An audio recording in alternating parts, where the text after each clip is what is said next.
नमस्कार फ्रेंड्स, एक बार फिर से आप सभी का स्वागत है आपके अपने यूट्यूब चैनल शाक्या जी जीके क्लासेस पर। फ्रेंड्स, आई होप कि आप सभी की एसएससी जीडी की तैयारी बहुत ही अच्छी चल रही होगी। दोस्तों, एसएससी जीडी को देखते हुए दोस्तों आज हमारा मॉडल पेपर 7वां है। दोस्तों, कौन सा है?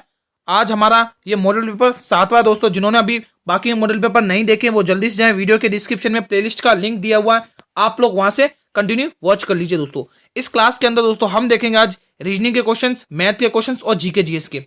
दोस्तों, ये बहुत ही इंपॉर्टेंट टॉपिक है जो आपके एग्जाम में भर भर के इनसे क्वेश्चंस आते हैं। दोस्तों, बहुत ही शानदार आज ये क्लास रहने वाली है। आप लोग इसके अंदर अपनी तैयारी को एनालाइज करेंगे, यानी तैयारी को जांच करेंगे कि आपकी किस लेवल की तैयारी चल रही है दोस्तों एग्जाम के पॉइंट ऑफ व्यू से। ठीक है, तो क्लास को अंत तक जरूर देखना। इस क्लास को शुरू करने से मैं एक कंफ्यूजन दूर कर देता हूं, ये एसएससी जीडी और यूपी पुलिस कांस्टेबल के लिए भी इंपॉर्टेंट क्लास है। क्यों? क्योंकि रीजनिंग, मैथ और जीके जीएस दोनों में ही सेम है, तो यूपी पुलिस कांस्टेबल वाले भी इस क्लास को देखेंगे। ठीक है, अंत तक बने रहेंगे, कमेंट करिएगा। ठीक है, किसी भी क्वेश्चन से डाउट हो तो चलिए बिना देरी करे शुरू करते हैं अपना पहला क्वेश्चन आपके सामने। कमेंट करिए इस क्वेश्चन का जवाब। क्वेश्चन नंबर 127 देखिए, क्वेश्चन क्या बोल रहा है? ई एफ एम आई जी का अर्थ दिल्ली हो तो I Q B O S का कोडिंग करने पर प्राप्त अंतिम अक्षर क्या होगा? दोस्तों, अंतिम अक्षर पूछ रहा है, जल्दबाजी के चक्कर में कोई भी गलत नहीं करेगा। कमेंट करिए। चलिए दोस्तों, जल्दी से सभी बच्चे कमेंट करेंगे। एसएससी जीडी और यूपी पुलिस कांस्टेबल दोनों के लिए क्लास बहुत ही इंपॉर्टेंट है, कमेंट करिए।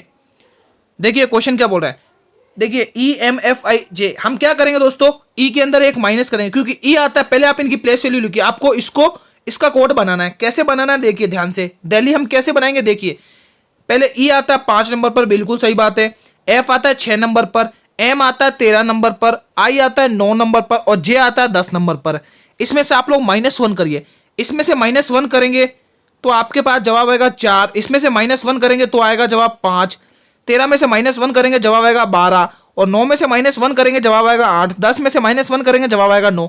अब देखिए हम दिल्ली कैसे बनाते हैं। देखिए 4 पर क्या आता है? डी, बिल्कुल सही बात है गुरुजी। ई 5 पर क्या आता है? 5 पर क्या आता है? ई आता है, बिल्कुल सही बात है। 12 पर एल, 8 पे एच, 9 पर आई। ये देखो बन गया दिल्ली।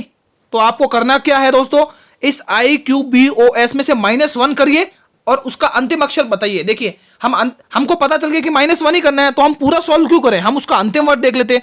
अंतिम वर्ड क्या? एस है। एस में -1 करेंगे तो जवाब क्या आएगा?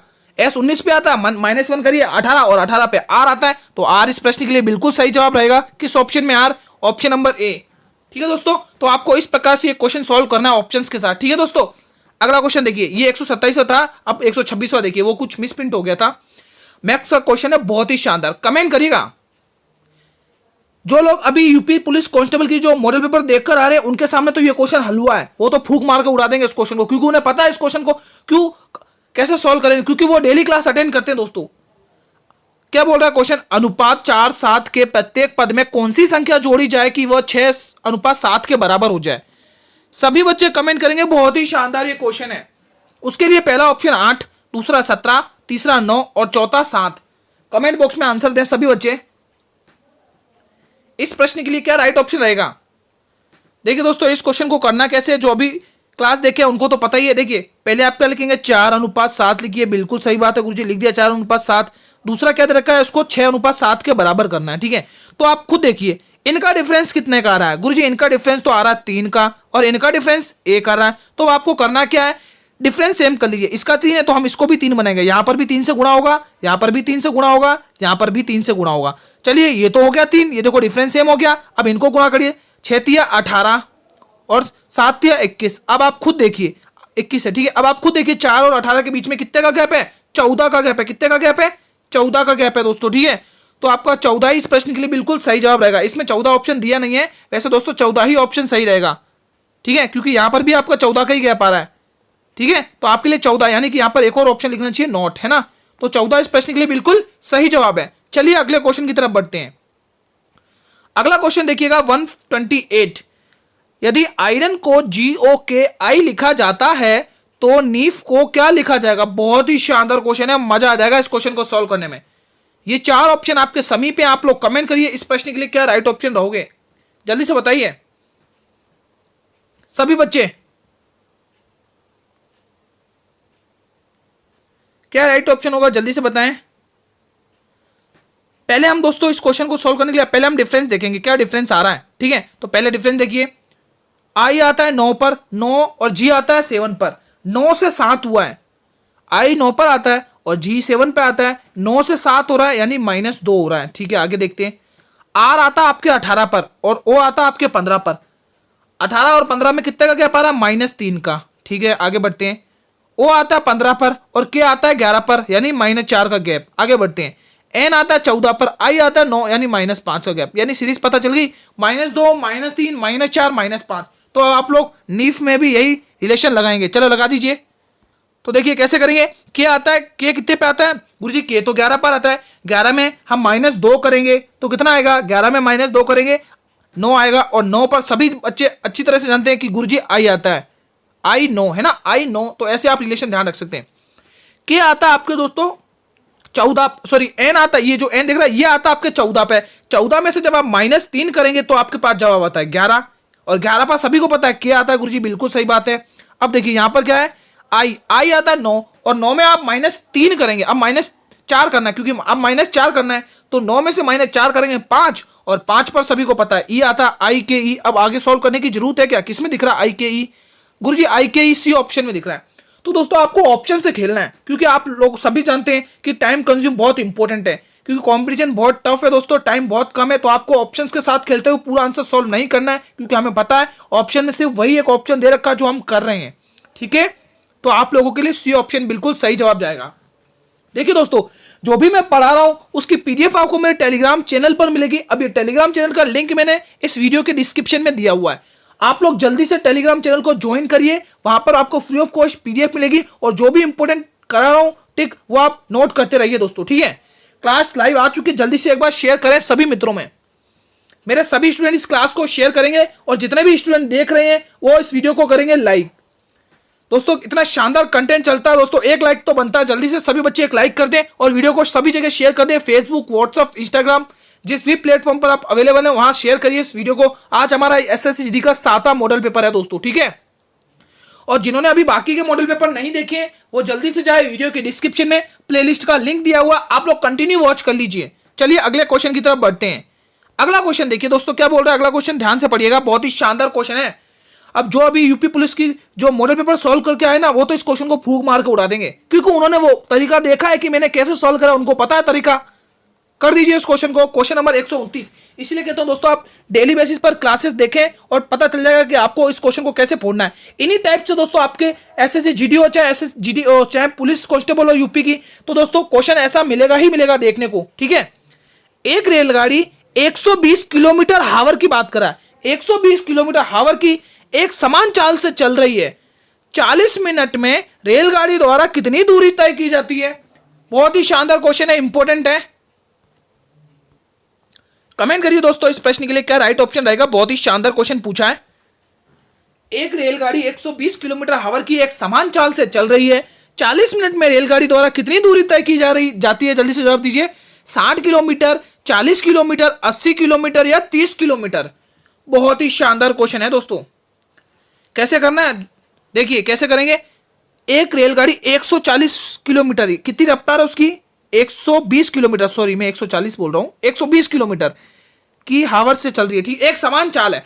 तो 40 मिनट में रेलगाड़ी, देखो दोस्तों 40 मिनट, दोस्तों पहले आप मिनट को घंटे में कन्वर्ट करेंगे तो 60 से भाग लगाएंगे। ठीक है, तो इससे क्या आपका घंटे से मिनट। अब क्या करेंगे देखिए दोस्तों, एक इसी तरीका 20 दूनी 40 और 20 तिया 60। ठीक है, अब यहां से 3 चौके 12 40 बार और 40 दुआ 80 यानी 80 किलोमीटर। क्या आएगा आंसर? 80 किलोमीटर। किस ऑप्शन में दिख रहा है 80 किलोमीटर? गुरुजी ऑप्शन सी में दिख रहा है। मजा आया कि नहीं आया इस क्वेश्चन को सॉल्व करने, बताइए। इसी प्रकार से आपके क्वेश्चंस एग्जाम में आएंगे दोस्तों। ठीक है, आप बेफिक्र होकर रहिए कि इतना टफ पेपर नहीं आया आपके। ठीक है, आसानी से आप लोग सॉल्व कर लेंगे। ठीक है, पर आप लोगों के दोस्तों आपको मॉडल पेपर जरूर देखने हैं। ठीक है, एसएससी जीडी के प्लेलिस्ट में मॉडल पेपर भी दे रखे लिंक में डिस्क्रिप्शन में, और यूपी पुलिस कांस्टेबल के मॉडल पेपर सीरीज के लिंक भी वीडियो के डिस्क्रिप्शन में दे रखे हैं दोस्तों। आप वहां पर भी अपना टेस्ट दे सकते हैं। आपको अपनी तैयारी एनालाइज करना है, क्यों? क्योंकि reasoning, math, GK GS, Hindi सब सेम रहता है ना। बस थोड़ी यूपी पुलिस में हिंदी थोड़ी एडवांस लेवल की पूछी जाती है, एसएससी जीडी में ज्यादा कुछ टफ नहीं पूछी जाती, इजी पूछी जाती है। ठीक है, चलिए अब बढ़ते हैं हमारे अगले क्वेश्चन की तरफ बिना देरी करें। चलिए अगला क्वेश्चन देख लीजिए, क्वेश्चन नंबर 130 देखिए, जीके जीएस का क्वेश्चन है। किस नदी को वृद्ध गंगा के नाम से भी जाना जाता है? सभी बच्चे कमेंट सेक्शन में कमेंट करेंगे। पहला ऑप्शन गोदावरी नदी, दूसरा ऑप्शन कृष्णा नदी, तीसरा ऑप्शन कावेरी नदी और चौथा ऑप्शन गंगा नदी। कमेंट करिएगा दोस्तों, बहुत ही शानदार ये क्वेश्चन है सभी स्टूडेंट्स। क्या राइट ऑप्शन होगा इस प्रश्न के लिए? सभी मेरे स्टूडेंट लॉक करेंगे, क्या ऑप्शन सही होगा? किस नदी को वृद्ध गंगा के नाम से जाना जाता है? बहुत बार पूछी गई है एग्जाम्स में, बहुत बार पूछा गया। तो वो नदी है दोस्तों, कौन सी है? तो वो नदी है गोदावरी नदी। जी हाँ दोस्तों, गोदावरी नदी को वृद्ध गंगा के नाम से जाना जाता है। ये दोस्तों दक्षिण भारत की एक प्रमुख नदी है। ये दक्षिण भारत की एक प्रमुख नदी है, दक्षिण भारत की एक प्रमुख नदी है दोस्तों, ध्यान रखिएगा, ठीक है। दक्षिण भारत की एक प्रमुख नदी है, इसीलिए दोस्तों इसे दक्षिण गंगा भी कहा जाता है। क्या कहा जाता है दोस्तों? इसको दक्षिण गंगा भी कहा जाता है, लिख लीजिए। दक्षिण गंगा के नाम से किस नदी को जाना जाता है? गोदावरी। वृद्ध गंगा के नाम से किस नदी को जाना जाता है? गोदावरी। ये ध्यान रखिएगा दोस्तों, दक्षिण गंगा के नाम से भी इसे जाना जाता है दोस्तों, ध्यान रखिए। इंपॉर्टेंट क्वेश्चन है, ये एग्जाम में पूछा जाता है दोस्तों, ठीक है। ठीक है दोस्तों, तो अगर आपको इस वीडियो की फ्री ऑफ कॉस्ट पीडीएफ चाहिए तो आपको जुड़ना पड़ेगा मेरे टेलीग्राम चैनल से, जिसका लिंक मैंने इस वीडियो की डिस्क्रिप्शन में दिया हुआ है। आप लोग जुड़ जाइए दोस्तों, मैं आपके लिए वहां पर इंपॉर्टेंट क्विज लगाता हूं, उनका भी आप लोग रेस्पॉन्स किया करें। चलिए अगले क्वेश्चन की तरफ बढ़ते हैं। क्वेश्चन नंबर 131 देखिए, मौर्य काल में गुप्तचरों को क्या कहा जाता था? मोस्ट इंपोर्टेंट क्वेश्चन है, डबल स्टार लगा लें। संस्था एवं संचार, गुण पुरुष, गुप्तचर और खोजी। अब जिनको इसका आंसर नहीं मालूम होगा वो क्या करेंगे, जल्दबाजी के चक्कर में गुप्तचर टिक करके रह जाएंगे। कमेंट करिए इस प्रश्न के लिए राइट ऑप्शन क्या रहेगा सभी बच्चे। हर एक क्वेश्चन आपके एग्जाम के पॉइंट ऑफ व्यू से इंपॉर्टेंट है, इसलिए आपको वीडियो को पूरा अंत तक वॉच करना है, ठीक है। जो भी नए जुड़ते जा रहे हैं वो वीडियो को शेयर करते हैं अपने सभी मित्रों के साथ। आज ये एसएससी जीडी का 7वां मॉडल पेपर है दोस्तों, 7वां, ठीक है। ठीक है, आपके रोजाना इसी टाइम पर क्लास चलेगी 9 PM पर। देखो मैं टाइमिंग बता देता हूं, 9 PM पर तो आपके सॉरी 8 PM पर पे तो आपको यूपी पुलिस की क्लास चलेगी और 9 PM पर आपके एसएससी जीडी की क्लास चलेगी ताबड़तोड़, ठीक है। दोनों में सभी स्टूडेंट को अपना टेस्ट देना है और अपनी तैयारी को एनालाइज करना है कि आपकी तैयारी किस लेवल तक चल रही है, ठीक है। आप लोग रेस्पॉन्स करना दोस्तों, आपके रेस्पॉन्स से हमें मोटिवेशन मिलता है। मौर्य काल में गुप्तचरों को क्या कहा जाता था? मौर्य काल में गुप्तचरों को कहा जाता था गुण पुरुष दोस्तों। क्या कहा जाता था? गुण पुरुष कहा जाता था। आपके लिए ऑप्शन बी बिल्कुल सही जवाब रहेगा। किस किसने ऑप्शन बी को लॉक किया है? जो भी मेरे स्टूडेंट्स ऑप्शन बी को लॉक करें वो बिल्कुल सही तैयारी करें भाई, इसी प्रकार से तैयारी करते रहें। अगला क्वेश्चन देखते हैं, चलिए अगला क्वेश्चन क्या बोल रहा है देखिए। क्वेश्चन नंबर 132 देखिए, 10 सेंटीमीटर लंबाई के एक रेखाखंड को मापते समय गलती से उसे 10.2 मीटर नाप लिया, तो यहां पर नाप कर लीजिए। तो नाप में प्रतिशत की त्रुटि ज्ञात करनी है, ठीक है। जो लोग डेली बेसिस पर मॉडल पेपर मुझसे सॉल्व करते हैं उनको तो ये मैं क्या ही बताऊं, हलवा क्वेश्चन लग रहा होगा भाई। उन्होंने तो जब तक मैं पढ़ रहा हूं तब तक तो उन्होंने सॉल्व ही कर दिया होगा क्वेश्चन को, क्योंकि उन्हें पता है इस क्वेश्चन को कैसे तोड़ना है। तो इसीलिए कहता हूं दोस्तों, आप भी कंटिन्यू बेसिस पर मॉडल पेपर सीरीज देखिए, आपको लिंक वीडियो के डिस्क्रिप्शन में मिल जाएगा। प्लेलिस्ट का कंटिन्यू वॉच करिए और मैं श्योरिटी दे रहा हूं आपको ऐसे ही क्वेश्चंस आपके एग्जाम में देखने को मिलेंगे। और अगर ऐसा क्वेश्चन देखने को मिल जाए तो आप एक झटके में फोड़ देंगे क्वेश्चन को। कमेंट करिए इस प्रश्न के लिए। 10 सेंटीमीटर लंबाई के एक रेखाखंड को नापते समय गलती से उसे 10.2 सेंटीमीटर नाप लिया है, तो आप उसमें त्रुटि बताइए प्रतिशत के रूप में। देखिए क्या दे रखा है, 10 सेंटीमीटर यहां पर लिखिए। हमें 10 सेंटीमीटर नापने को बोला था, तो हमने क्या कर दिया, गलती से उसे 10.2 सेंटीमीटर नापने को कर दिया, नाप दिया। अब तो गलती हो गई ना भाई। अब मैं बोलूं कि तुमने गलती कितने की करी, तो आप लोग क्या बोले, गुरुजी हमने गलती करी है 0.2 की गलती करी है। अब 0.2 की गलती मैंने किस पर कर दी है, हमें नापना था 10, तो 10 नीचे लिखिए। अब आंसर पूछा प्रतिशत में, तो प्रतिशत का सिंबल लगाइए, प्रतिशत का सिंबल लगाइए, ठीक है दोस्तों। यहां पर ये पॉइंट हटा के 0 एक और आया, ठीक है, ध्यान रखिएगा। आप सोचेंगे सर गुरुजी ने 100 कहां से लिख दिया, तो आप सोचेंगे कि 0.5 0.2 की हमने मिस्टेक करी थी, तो हमने ये पॉइंट हटा के 0 लगाया, ठीक है। तो क्या राइट ऑप्शन होगा, देखिए कैसे करेंगे। आप क्या करेंगे, 0 से 0 काटेंगे, आपके पास 2% की त्रुटि दिखेगी। कितने प्रतिशत की त्रुटि करी आप लोगों ने, 2% की त्रुटि करी है, त्रुटि, ठीक है। तो आप लोगों के लिए ऑप्शन सी बिल्कुल सही जवाब जाएगा। समझ में आया दोस्तों कैसे किया इस क्वेश्चन को मैंने, ठीक है दोस्तों। तो आप लोग सी ऑप्शन को टिक करेंगे, ठीक है। सी ऑप्शन नहीं, सॉरी मैंने गलत ऑप्शन टिक कर दिया, डी ऑप्शन 2% इसमें, ठीक है। तो सी ऑप्शन नहीं, गलत है, डी ऑप्शन सही है। चलिए अगला क्वेश्चन, इसी प्रकार से आप लोग कंटिन्यू बने रहिए, बहुत ही शानदार क्लास है, आप लोगों के लिए मजा आ जाएगा। अंत में बता कर जाएंगे कि किस विद्यार्थियों ने कितने क्वेश्चन सही किए। ईमानदारी से कमेंट करेंगे और अपनी तैयारी को एनालाइज करेंगे, ठीक है। इस प्रश्न का जवाब दें, क्वेश्चन नंबर 133। क्योंकि दोस्तों हमें कंसिस्टेंसी से पढ़ना है, क्योंकि हमें सिलेक्शन लेना है, लेना नहीं लेना ही लेना है दोस्तों। उसी जज्बे के साथ, उसी पेशेंस से आप लोग पढ़ेंगे दोस्तों। ऐसा आप लोग ऐसे तैयारी करें कि आज आपको इस वीडियो के अंदर इस प्रकार से टेस्ट देना कि आपको लगना चाहिए कि आज हम एसएससी जीडी का एग्जाम दे रहे हैं। उसी फीलिंग्स के साथ आपको पढ़ना है। जिस प्रकार बॉक्सिंग संबंधित है रिंग से, उसी प्रकार टेनिस निम्न में से किससे संबंधित है। बहुत अच्छा क्वेश्चन है, रीजनिंग का क्वेश्चन है दोस्तों, मजा आ जाएगा इस क्वेश्चन को सॉल्व करने में। कमेंट करिए, कोर्ट, मैदान, पुल या फिर अखाड़ा, कमेंट करिएगा दोस्तों। क्या जवाब रहेगा इस प्रश्न के लिए, सभी स्टूडेंट बताएं कमेंट करके। बहुत ही शानदार क्वेश्चन है, जल्दी से बताएं। अगर देखा जाए दोस्तों, इसमें देखिए समझने की कोशिश करिएगा, ठीक है। जिस प्रकार बॉक्सिंग संबंधित है रिंग, जैसे बॉक्सिंग का खेल दोस्तों रिंग में समाप्त किया जाता है, यानी रिंग में खेला जाता है, उसी में समाप्त किया जाता है ना, वहीं पर खेला जाता है। उसी प्रकार टेनिस को दोस्तों टेनिस कोर्ट के मैदान में खेला जाएगा, ठीक है। तो कोर्ट में खेला जाएगा तो ऑप्शन ए को टिक करेंगे दोस्तों, ठीक है। टेनिस का खेल कोर्ट में खत्म होता है ना, कोर्ट में खेलकर खत्म करेंगे, तो आपके लिए ऑप्शन ए बिल्कुल सही जवाब रहेगा। अब बताइए किस किसने ऑप्शन ए को लॉक किया है, कमेंट करिए भाई, थंब इमोजी क्रिएट कर दिया करें अगर आपको क्वेश्चन समझ में आ जाता है, ठीक है। चलिए बढ़े बिना देरी करें अगले क्वेश्चन की तरफ। चलिए अगला क्वेश्चन देखते हैं। आपको डेली बेसिस पर इसी टाइम पर जुड़ना है, अपने सभी मित्रों में इस क्लास को शेयर भी करना है। जल्दी से शेयर करते हैं, तब हम इस क्वेश्चन को स्टार्ट करते हैं। बहुत ही शानदार क्वेश्चन दिख रहा है आपके सामने, जल्दी से शेयर करिए, लाइक करिए क्लास को, जल्दी से सभी बच्चे जल्दी से क्लास को लाइक करेंगे। देखिए क्वेश्चन क्या बोल रहा है, क्वेश्चन नंबर 134 क्या बोल रहा है। ये 7वां मॉडल पेपर है एसएससी जीडी का। देखिए एक फोटो की ओर संकेत मतलब इशारा करते हुए रीता कहती है, रीता क्या कहती है, वह मेरे दादा की इकलौती पुत्री का पुत्र है। तो फोटो में दिख रहे लड़के से रीता किस प्रकार संबंधित है। बहुत ही शानदार है दोस्तों। क्या इस क्वेश्चन को आप ओरली कर सकते हैं? हाँ कर सकते हैं ओरली, क्योंकि ऐसे क्वेश्चन हम बहुत करते हैं। क्यों हम ऐसे क्वेश्चन कराते हैं आपको, क्योंकि एग्जाम में आपको ये इशारे करने वाले क्वेश्चन बहुत पूछे जाते हैं दोस्तों। फोटो की ओर इशारा करते हुए, है ना, एक लड़के की ओर इशारा करते हुए, ऐसे क्वेश्चन बहुत पूछे जाते हैं आपके एग्जाम में। तो आपको मैं डेली बेसिस पर इन्हीं क्वेश्चंस की ज्यादा प्रैक्टिस करा रहा हूं। पहला ऑप्शन भाई, दूसरा ऑप्शन पिता, तीसरा ऑप्शन भांजा या भतीजी, चौथा ऑप्शन नाना। कमेंट बॉक्स में जवाब दीजिए दोस्तों इस प्रश्न के लिए। एक फोटो की ओर संकेत करते हुए रीता कहती है वो मेरे दादा की इकलौती पुत्री का पुत्र है। तो फोटो में दिख रहे लड़के से रीता किस प्रकार संबंधित है। चलिए हम डायग्राम से ही सॉल्व करा देते हैं, बाकी ओरली हो जाए तो क्वेश्चन कोई दिक्कत ही नहीं है। ओरली देखिए, ओरल कैसे करेंगे, वो मेरे दादा यानी मेरे पिता के पिता, मेरे दादा की इकलौती पुत्री यानी इकलौती पुत्री यानी मेरे पिता की बहन, पुत्री का पुत्र है यानी मेरे बुआ का पुत्र है। तो बुआ का पुत्र कौन लगेगा, साफ सीधी बात है भाई, भाई लगेगा, बिल्कुल ऑप्शन है। देखो ओरली किया कि नहीं किया, किया ना। आप डायग्राम से देखिए, सपोज यहां पर मैं हूं, ठीक है, यहां पर मैं आई यानी मैं, यहां पर मैं बैठा हुआ हूं, ठीक है।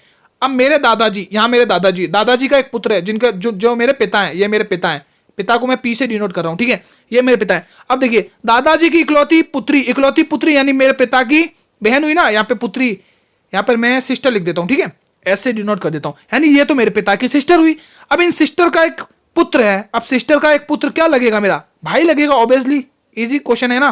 तो देखो डायग्राम से भी ऐसे ही सॉल्व करना है। तो क्या लगेगा, भाई लगेगा, क्या लगेगा भाई, भाई लगेगा, ऑप्शन ए। तो रीता का उससे क्या संबंध है, भाई का संबंध है, ठीक है दोस्तों।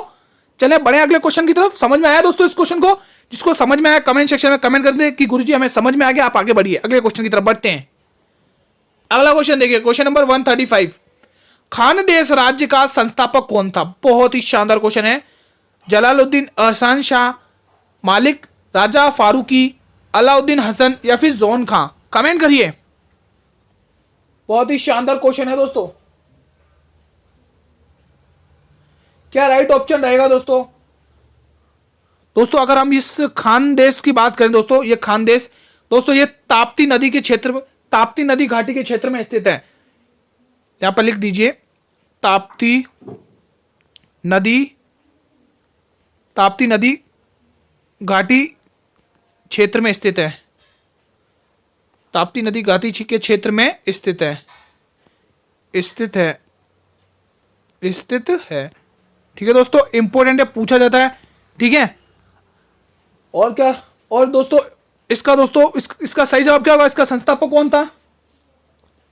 इसका संस्थापक ध्यान रखेंगे, इसका संस्थापक था दोस्तों मलिक राजा फारूकी। कौन था दोस्तों? खानदेश राज्य का संस्थापक मलिक राजा फारूकी। दोस्तों इसने कब ये राज्य बसाया दोस्तों? तो आप लोग ध्यान में रखेंगे 1399 में। कब बसाया?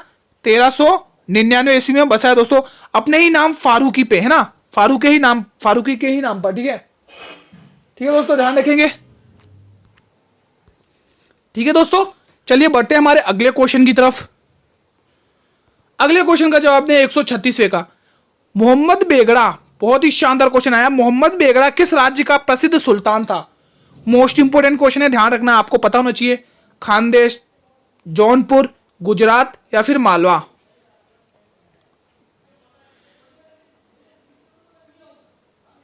सभी बच्चे बताएं, जवाब दीजिए दोस्तों, बहुत ही शानदार क्वेश्चन है ये। मोहम्मद बेगड़ा किस राज्य का प्रसिद्ध सुल्तान था? मोस्ट इंपोर्टेंट क्वेश्चन है ये।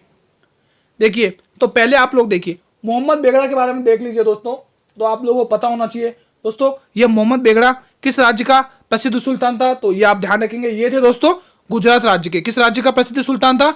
ये गुजरात राज्य का छठा सुल्तान था दोस्तों, छठा सुल्तान था, छठा सुल्तान था। ठीक है दोस्तों, ये ध्यान रखिए। अब दोस्तों आपने इसके पीछे देखा बेगड़ा लगा हुआ है, ये बेगड़ा की उपाधि जो इसने जो ये तो उपाधि धारण करी ना बेगड़ा की दोस्तों, इसने क्या किया? गिरनार, आप लोगों के सामने लिख देता हूं, गिरनार, गिरनार और जूनागढ़, गिरनार, जूनागढ़ और चंपानेर, चंपानेर, इन किलों को दोस्तों इसने पहले क्या किया? इन किलों पर विजय प्राप्त करी। इस विजय के उपलक्ष्य में दोस्तों इसने अपने इसको दोस्तों बेगड़ा की उपाधि मिली दोस्तों, ध्यान रखिएगा दोस्तों। ठीक है, इन्हीं किलों को जीतने के बाद इसको बेगड़ा की उपाधि धारण करी इसने दोस्तों। ठीक है, और ये गुजरात राज्य का प्रसिद्ध सुल्तान था, ये छठे नंबर का सुल्तान था। कितने नंबर का? छठे नंबर का। चलिए आगे बढ़ते अगले क्वेश्चन की तरफ। क्वेश्चन नंबर 137 देखिए, भारत के किस राज्य में पवित्र तीर्थ स्थल अमरनाथ और वैष्णो देवी स्थित है? बहुत ही शानदार और इंपॉर्टेंट क्वेश्चन, एक बार फिर से आप सभी के सामने कमेंट बॉक्स में आंसर करें इसका। पहला ऑप्शन आपके लिए रहेगा जम्मू कश्मीर, दूसरा ऑप्शन आपके लिए रहेगा हिमाचल प्रदेश, तीसरा ऑप्शन आपके लिए रहेगा उत्तराखंड और चौथा ऑप्शन आपके लिए रहेगा सिक्किम। कमेंट बॉक्स में आंसर क्रिएट करें दोस्तों, बहुत ही शानदार क्वेश्चन है।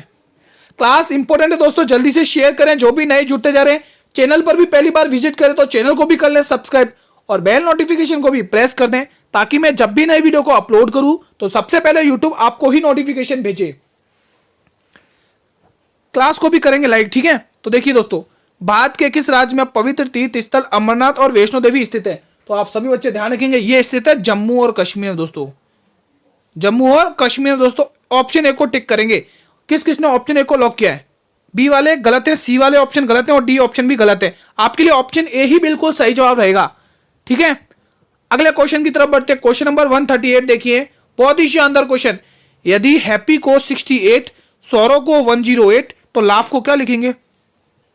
अब जिनको भाई अल्फाबेट सीरीज की प्लेस वैल्यू का नॉलेज है वो तो एक झटके में फूंक मार के उड़ा देगा इस क्वेश्चन को।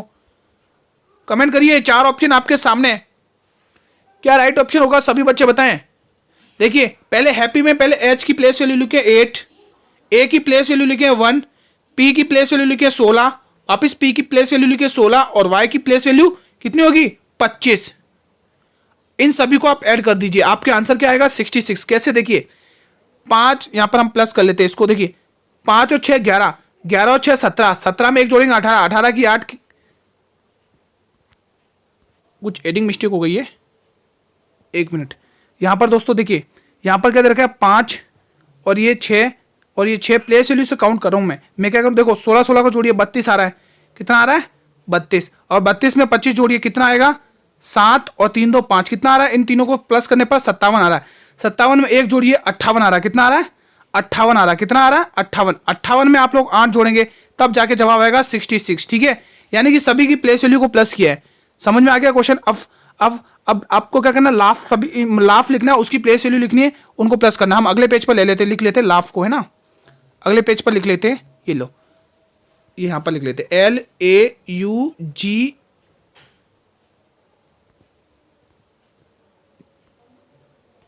ठीक है, अब इनकी प्लेस वैल्यू लिखिए। देखिए ये आता है 16 पर, ये आता है 1 पर, ये आता है 21 पर, ये आता है 7 पर, और ये H आता है 8 पर। अब आप लोग प्लस करिए। देखिए आप क्या करेंगे, 16 और 21 को पहले प्लस करेंगे, तो 16 और 21 कितना होगा, एक इधर 27, 27 में 37, 37 में एक जोड़ेंगे 38, और 38 में आपको 8 पहले प्लस कर दी, 38 में 8 प्लस करेंगे 46, और 46 में आपको 7 प्लस करना है, यानी 52 कुछ ऐसा होगा, है ना दोस्तों। इसका ओवरऑल 53 आंसर आ रहा है, आप प्लस करके देख लीजिए। ठीक है, 53 दिख रहा है क्या इस ऑप्शन में? 53 नहीं दिख रहा दोस्तों, इसका आंसर 53 ही होगा। ठीक है, ओवरऑल क्योंकि इसमें मिसप्रिंट हुआ है, आंसर दिया नहीं है। ठीक है, 53 ही रहेगा इसका आंसर। चलिए अगला क्वेश्चन देखते हैं। अगले क्वेश्चन का जवाब दीजिए। पोलिनोमियल, क्वेश्चन नंबर 139वां। पोलिनोमियल के अक्षरों में से कौन सा अक्षर नहीं बन सकता है, कौन सा शब्द नहीं बन सकता? बहुत ही शानदार क्वेश्चन है, कमेंट बॉक्स में बताएं सभी स्टूडेंट्स, जल्दी से बताएं दोस्तों कौन सा शब्द इसमें से बन नहीं सकता है। चलो हम नीचे से स्टार्ट करके देखते हैं कौन कौन सा बन रहा है। ठीक है, देखिए एक एक देखेंगे हम। पहले क्या बोल रहा है, LION, एल दिख रहा है क्या, LBA, IBA, OBA, NBA, यानी ये तो बन रहा है बिल्कुल, ये तो हो नहीं सकता। ठीक है, ये तो नहीं हो सकता। ठीक है, कौन सा नहीं बन रहा है वो पूछा है। प्ले, P आ रहा है, L आ रहा है, A आ रहा है, Y आ रहा है, बिल्कुल सही है, ये भी नहीं बन रहा है। अब इसको देखिए, MAIN, M आ रहा है, A आ रहा है, A भी आ रहा है, I भी आ रहा है, और N भी आ रहा है, तो ये भी नहीं बन सकता। N आ रहा है, ये वाला देखिए N आ रहा है, M आ रहा है, E नहीं आ रहा दोस्तों, ये बनेगा। ऑप्शन ए बिल्कुल सही जवाब है। तो जिस भी स्टूडेंट ने ऑप्शन ए को टिक किया है वो अपनी तैयारी बहुत ही शानदार कर रहा है। इसी प्रकार से तैयारी को कंटिन्यू रखते रहिए। ठीक है, क्लास की PDF आपको मेरे टेलीग्राम चैनल पर मिलेगी, जिसका लिंक इस वीडियो के डिस्क्रिप्शन में दिया हुआ है। आप लोग जुड़ जाइए टेलीग्राम चैनल से। ठीक है, और जो भी अपडेट होगी वो टेलीग्राम चैनल पर। क्वेश्चन अंतिम प्रश्न देखिए, ईरान के मास्क की बिक्री, दोस्तों ईरान ने मास्क की बिक्री में 308 रुपए में की है। कितने रुपए में?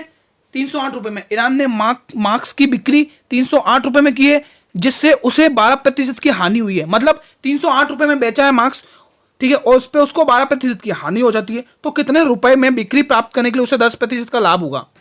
भाई जो डेली मॉडल पेपर सोल्व करते हैं उनके लिए तो कुछ नहीं है क्वेश्चन, कोई हिम्मत नहीं है इस क्वेश्चन की उनके सामने टिकने की। दोस्तों जो बच्चे डेली मुझसे मॉडल पेपर सॉल्व करते हैं, इस प्रकार के क्वेश्चंस दोस्तों आपके एग्जाम में देखने को मिलेंगे, जो आपके एग्जाम के लिए बहुत ही इंपॉर्टेंट रहने वाले हैं। दोस्तों कमेंट करिएगा दोस्तों इस प्रश्न के लिए क्या राइट ऑप्शन होगा, जल्दी से बताएं। बहुत ही शानदार क्वेश्चन है, सभी बच्चे बताएंगे।